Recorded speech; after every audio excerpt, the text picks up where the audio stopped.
Welcome to the Deep Dive, where we sift through the noise and try to uncover the gems of knowledge. Gems of knowledge. Yeah. I like that. So today we are diving deep into the world of Ratan Tata, Nice. a name that is synonymous with the Tata Group, one of India's most influential conglomerates. Mm-hmm. Our source material for this deep dive is a collection of excerpts from the biography, simply titled Ratan Tata, and we'll be tracing his path from humble beginnings to global icon, exploring not just his business achievements, but also the controversies and the philanthropic endeavors that really shaped his legacy. Right. But before we unpack all of that, what comes to mind for you when you hear the name Tata? It's interesting. For many outside of India, Tata might conjure up images of luxury cars, Right. or maybe a steaming cup of Tetley tea. Yes. But within India, it's so much more. Yeah. It's almost like a thread woven through the fabric of daily life, Ooh, I like that. touching everything from salt to software. In a thread woven through daily life. Yeah. Now, the biography paints a vivid picture of Ratan Tata's early years, and, he faced a significant family upheaval with his parents' separation. Yes. Being raised primarily by his grandmother. Mm-hmm. I'm curious, could this have instilled in him a unique sense of responsibility and resilience that later influenced his leadership style? Absolutely. I think overcoming that kind of adversity at a young age often shapes individuals in really profound ways. Yeah. It can foster a deep-seated sense of empathy Right. and a drive to create stability and security, not just for oneself, but for others as well. And when you combine that with his education, architecture, and structural engineering from Cornell University, Wow. you see the foundation for a leader capable of both grand visions and meticulous execution. Yeah, almost like he was being prepared for the task of leading a company as complex and multifaceted as the Tata Group. Yeah. Speaking of which, he officially joins the family business in 1962. But instead of being handed a corner office, he starts on the shop floor, working his way through various divisions. Okay. It's as if he understood the importance of learning from the ground up, Yeah. earning the respect of his colleagues, and Right. gaining a comprehensive understanding of the company's operations. Absolutely. It's a testament to his humility Yeah. and his commitment to understanding the business from all angles. Right. It wasn't about entitlement. It was about earning his place. Yeah. And, this approach likely allowed him to build a deep well of trust and loyalty among the workforce, which would prove invaluable during his later years as chairman. And that brings us to a pivotal moment, 1991, Okay. the year Ratan Tata becomes chairman of Tata Sons. Yes. Now, the biography highlights this as a period of significant transformation. Mm-hmm. He sets out to expand the Tata Group's global footprint Right. and diversify into new, often unexpected sectors. Yes. For example, acquiring Tetley Tea in 2000. A huge deal, right? Huge. It marked Tata's first major international acquisition, signaling their ambition on the world stage. Yeah, that's right. The Tetley acquisition was a bold move. Yeah. Some questioned whether Tata could successfully integrate a global brand with such a different cultural heritage. But Ratan Tata saw the potential to leverage Tetley's established distribution network and brand recognition to expand into new markets. Okay. It was a strategic gamble that ultimately paid off. And then there's the launch of the Tata Indica in 1998, India's first indigenously developed passenger car. Wow. What's fascinating is that it wasn't just about making cars. Yeah. It was about sending a message Mm-hmm. about India's technological capabilities and aspirations for self-reliance. Right. Some even saw it as a symbol of national pride. However, the Indica's journey wasn't without its bumps. Oh, Initial sales were sluggish, and critics questioned its design and performance. really? It was a true test of Ratan Tata's commitment to his vision. Mm-hmm. But he persevered, investing in improvements and expanding the model range. Oh, Ultimately, the Indica became a success story, paving the way for Tata Motors' future growth. so he's making waves domestically, Yeah. expanding internationally, and then comes what might be considered his most audacious move, Okay. acquiring Jaguar Land Rover in 2008. Jaguar Land Rover. These iconic British brands were struggling, and the global economy was in turmoil. Right. Many thought it was a risky move, especially during a recession. Yeah. What made him see the potential where others saw only decline? It was a classic Ratan Tata move, bold, strategic, and with an eye towards the future. He recognized the enduring value of these brands, their heritage and craftsmanship. Right. He also saw an opportunity to leverage Tata's engineering expertise and manufacturing capabilities to revitalize them. Okay. It was a high-stakes gamble that required a long-term vision and a willingness to defy conventional wisdom. Wow, a willingness to defy conventional wisdom. Yeah. I like that. Mm-hmm. And as history shows, it was a gamble that paid off handsomely. Jaguar Land Rover, under Tata's stewardship, underwent a remarkable transformation. Yeah. But it wasn't all smooth sailing for Ratan Tata. Right.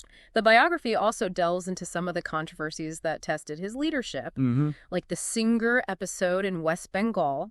Singur. This was a planned factory for the Tata Nano envisioned as the people's car. Yes. However, protests erupted over land acquisition, raising complex questions about industrial development and its impact on local communities. Yeah, the Singur controversy brought into sharp focus the delicate balance between economic progress and social responsibility. It forced Ratan Tata to confront the reality that even well-intentioned projects can have unintended consequences. Yeah. It highlighted the importance of engaging with communities, addressing their concerns, and ensuring that development is inclusive and sustainable.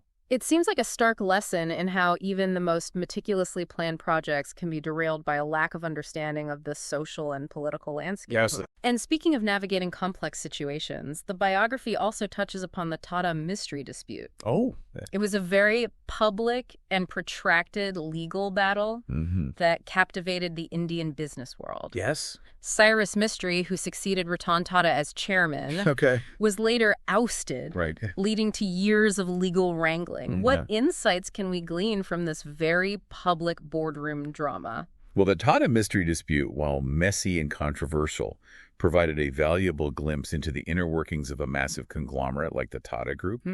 It raised important questions about corporate governance transparency and the balance of power within large organizations. So we've seen Ratan Tata's bold business decisions, his triumphs, and the challenges he faced. Right. But there's another dimension to his leadership that's really captivating, his unwavering commitment to social responsibility. The biography dives deep into the work of the Tata Trusts. The Tata Trusts. And it's honestly astounding. The sheer breadth and depth of their initiatives. They're tackling issues like education, healthcare, poverty alleviation, and rural development. Wow. It's not just philanthropy.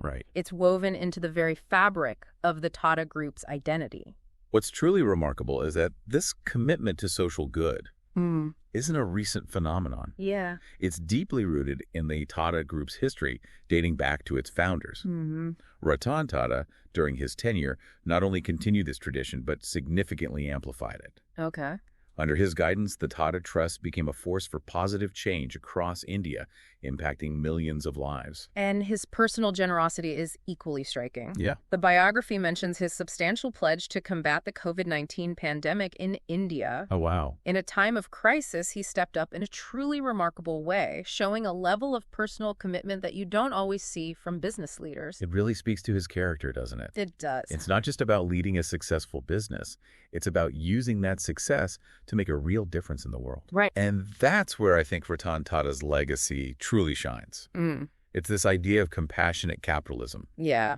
Where business success and social impact are intertwined. It's almost like he embodies this belief that a company's true measure of success isn't just its bottom line, but also its contribution to the well-being of society. Right. Now, Ratan Tata has stepped back from actively managing the Tata Group, but he remains chairman emeritus. Okay. It's interesting to see how his focus has shifted toward mentoring young entrepreneurs and investing in startups, particularly those working on solutions for India's future. So he's essentially channeling his vast experience in visionary thinking into nurturing the next generation of Indian businesses. His personal investments in startups aren't just about financial returns. They're about fostering innovation, creating jobs, and supporting a new wave of entrepreneurs who are tackling some of India's most pressing challenges. It speaks volumes about his belief in the power of entrepreneurship to drive positive change and his commitment to shaping a better future for India. Yeah. So having explored Ratan Tata's multifaceted journey from his early days on the shop floor to his leadership of a global conglomerate and his unwavering commitment to philanthropy, what are the key takeaways we can glean from his extraordinary life and career? I think one of the most striking lessons is the power of long-term vision. Ratan Tata consistently demonstrated a remarkable ability to look beyond immediate gains and make decisions that would benefit the Tata Group in India in the long run. Absolutely. Whether it was investing in indigenous car manufacturing or acquiring struggling but iconic brands like Jaguar Land Rover, he wasn't afraid to make bold bets even when others questioned his judgment. Right. It takes a certain level of courage and conviction to go against the grain and stay true to your vision. And closely tied to that long-term vision is his emphasis on ethical leadership. It's about doing business the right way with integrity and a deep sense of responsibility towards all stakeholders. Yeah. This commitment to ethical conduct isn't just a moral imperative, it's also good business. It builds trust with employees, customers, and investors, which is essential for long-term success. His approach to business seems to be a testament to the idea that ethical behavior is not just about avoiding scandals. It's about building a sustainable and responsible enterprise that creates value for everyone involved. Absolutely. And let's not forget his resilience. Yeah. The Singur controversy, the Tata-Mistry dispute, the global financial crisis of 2008. Right. Those were all significant setbacks. Yeah. Yet Ratan Tata never seemed to waver in his commitment to his vision. He adapted, learned from those experiences, and continued to push the boundaries of what was possible. He seems to embody that never give up spirit, doesn't he? It's like he understands that setbacks are inevitable, but it's how you respond to those challenges that truly defines you as a leader. Yeah. And woven through all his achievements, controversies, and philanthropic endeavors is this thread of compassion. It's evident in his approach to social responsibility, his personal generosity, and even in the way he handled those difficult situations. It's fascinating how he managed to reconcile seemingly disparate elements. Yeah. The shrewdness of a businessman, the vision of a leader, Right. and the heart of a philanthropist. Yeah. It challenges that conventional image of the hard-nosed, profit-driven CEO. The biography ends with a quote from Ratan Tata that I found quite striking. Okay. He says, "I don't believe in taking right decisions. I take decisions and then make them right." What do you make of that statement?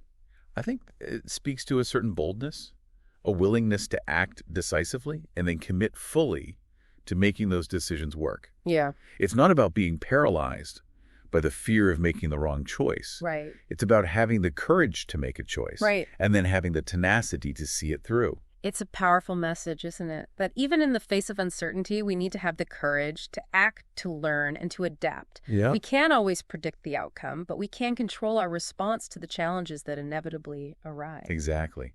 Ratan Tata's journey is a reminder that leadership is not about having all the answers. It's about having the vision to set a course, the courage to take risks, the resilience to overcome setbacks, and the compassion to lead with empathy and purpose. Well, this has been an incredibly insightful deep dive into the life and legacy of Ratan Tata. I don't know about you, but I'm feeling quite inspired. He set a remarkable example of what it means to lead with purpose, to create value, and to leave the world a better place than you found it. I agree. It's a story that transcends the world of business. It's a story Right. about the power of vision, resilience, and compassion to shape not just a company, but also a nation and perhaps even the world. So as you go about your day, think about this. What lessons from Ratan Tata's life resonate with you most? How can you apply those principles to your own endeavors? How can you lead with more purpose, take bolder actions, and make a positive impact in your own sphere of influence? That's it for our deep dive into the extraordinary world of Ratan Tata. We hope you found it insightful and inspiring. Until next time, keep diving deep and keep exploring us.